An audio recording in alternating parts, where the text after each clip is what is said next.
Well, for more on Nigeria's new coach, let's bring in Omar Akatugba, who is a sports journalist who's based in Germany. Omar, guten Tag, wie geht's dir? Guten Abend, geht es gut? Sehr gut, sehr gut. Selbst, Now, that's a sehr gut, es surprise. geht mir prima. I think you guys can go ahead in German. Not to worry. I'm on a break now. Have your coffee, Thank you. Sulai. Go. Okay, so Akatugba, let me just read this. Labbadia got sacked when he almost relegated Stuttgart in 2023, only last year, and has no national team coaching experience. Is that what Nigeria needs now? Thank you very much for having me. That is a gray area. In the situation that we've found ourselves, we need a manager who sort of understands the territory, the terrain. Working in Africa is special. Nigeria is a peculiar nation, and with what we have, you need a manager who understands Africa, who can get himself in the thick of action and provide solutions as fast as possible. We need solutions. We have a very, precarious situation. A lot of our players are not playing, regularly. Victor Osimhen invited. He's not sure whether he's staying at Napoli, whether he's going to a new club. A few other players not sure whether they will play at their clubs. So you need a manager who can get things going as fast as possible. And I don't think that Bruno Labbadia, with no experience at national team level, is that type of a manager. If things were in a very proper shape, that would be fine. Bruno Labbadia, despite not having a fantastic record, has some experience coaching at the highest level of club football, but at national team level, has got no experience. So in that case, we would have been better off with someone who understands Africa, who knows how things work, because Labbadia will experience massive shock when he gets to Nigeria, because you and I know that things operate differently in Nigeria. I have sent him a message and I've said to him, welcome to Nigeria, get ready for a bumpy ride. But at the end of the day, it will be very interesting because working with Nigerians is special. Well, Omar, I'm happy that you have sent him a welcome message on behalf of everyone. Good to see you again, Omar. But again, Omar, don't you think that this looks like a gamble? This is not a time for us. Are we so much in a hurry to have settled for someone without any of such experience? I think that it's a very poor decision, my opinion.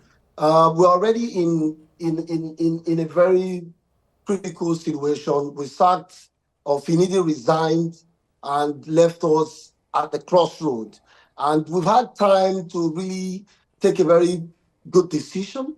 Of course, we don't have a lot of time on our hands because we have a game in the next 14 days. But I think that the situation is already critical. We should have taken the better decision by going for a manager who seems to have an understanding of Africa, who can understand how our players reason, understand, working in an environment like ours. But unfortunately, we've landed, in the hands of a man who knows nothing about Nigeria, knows nothing about working in Africa, knows nothing about coaching a national team. I think that, it tells a lot about, the lack of competence on the part of those running the game in Nigeria right now. You can see clearly that there is confusion and it's palpable in the decisions they are taking, from Finidi in the first place to his resignation to Bruno Labbadia. He gives a dark, he puts a dark cloud on our football in general. But it's not a surprise. This is where we've been. But we need people who can get us out of this situation. And with this decision to appoint Bruno Labbadia, it doesn't look like we want to get out of it as soon as possible.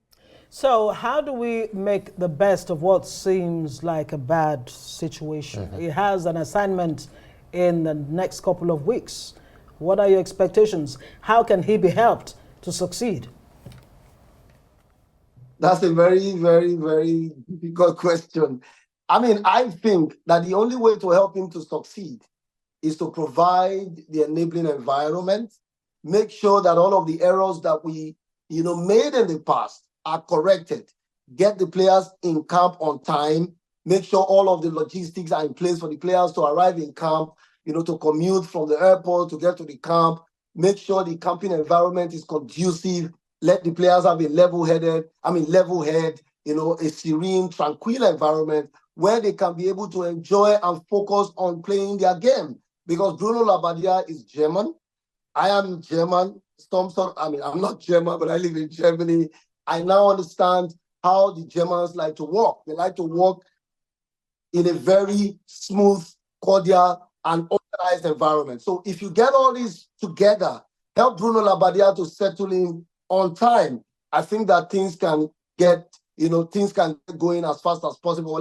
But let me make it clear that Austin Eguavoen will be in charge of the next game coming up in the next 14 days because Bruno Labbadia will need time to be onboarded. So Austin Eguavoen will be the manager of this game. As usual, when we're in crisis, Austin Eguavoen steps in, and that's what they will be doing with this next game. Poor Austin Eguavoen. It almost seems that way. That in itself is telling, isn't it? That every time there's a challenge, you fall back on a Nigerian. Shouldn't that be the norm?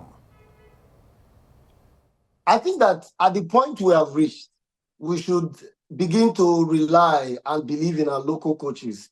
Yes, you can say that they have their issues, which is normal, but you can also say that a local coach in Stephen Keshi won the AFCON for Nigeria, in 2012, after so many years of failing to win the African Nations Cup. We've got Samson Siasia, who just returned from a 5-year ban. I know this might be controversial, but hey, he's been there before. We've seen him, put in everything he's got to help the Nigerian national teams at different levels. I believe that people like these can be called upon in this situation that we find ourselves to get things going again. Going to a Bruno Labbadia who knows nothing about Nigerian football, who knows nothing about African football, is a big gamble. And I would think that it would make more sense to at least gamble with a local coach who understands Nigeria, who will accept it when he's not paid. Because whether you like it or not, this NFF is broke. And that is why they've gone for a Bruno Labbadia because, yes. Omar, I'm happy you've come to that aspect of money because that has always been the bane. Money and even for the players unpaid allowances. How do we navigate through these to the extent that, the new man doesn't even work out on us? Very good question. Difficult to answer because we've talked about this over and over and over again, but it keeps repeating itself. We have a new NFL board that is also in some sort of way inexperienced as the Super Eagles manager. They have a lot of work to do. The Amaju Pinnick board, had a lot of promise, but left a lot of without so much results. And now Shehu Guzo has been saddled with the responsibility of basically cleaning up some of the best, forgive me for using that word, led by the, erstwhile board of the NFF. And things are coming so fast and they don't seem to have the solutions. I think that they need to find money. And of course, I think one of the first things they have done, which makes a lot of sense, is signing a partnership deal with one of these corporate bodies that gives them some money, to be able to pay the local coach. And of course, the sports minister is backing them in terms of funds. The question is, will that be regular? And will they be able to manage whatever fund they get from the Ministry of Sports? Over the years, that has not been the case. I hope things change. Otherwise, we will go back to the same story of not paying coaches for months. We had that with Peserio. We had that with Gernot Rohr.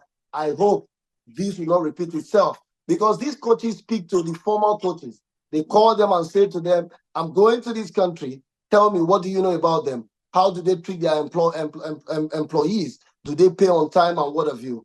I hope that we get that right because Bruno Labbadia will have this at the back of his mind and we hope that he is surprised and not disappointed.